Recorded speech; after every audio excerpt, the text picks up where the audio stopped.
lo tu ni puhin isopinu inaw no nunga lamboy ki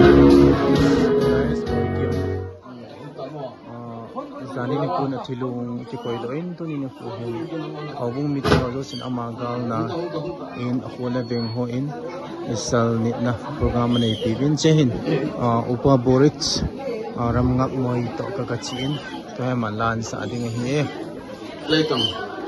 lan sa ading hi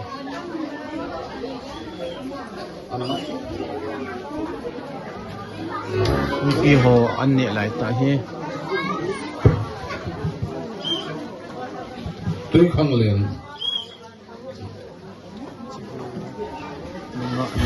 boy kim te in le hi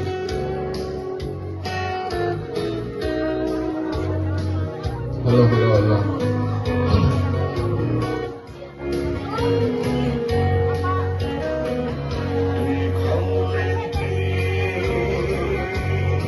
Hãy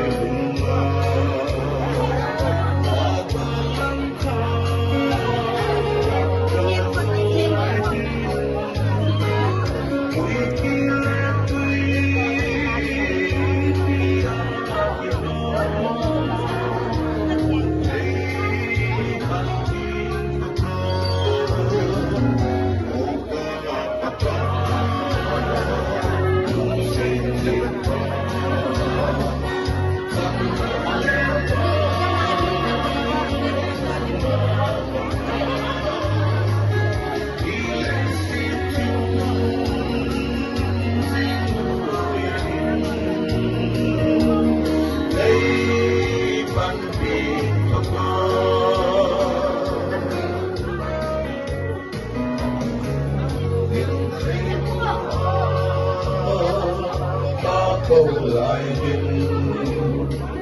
cho kênh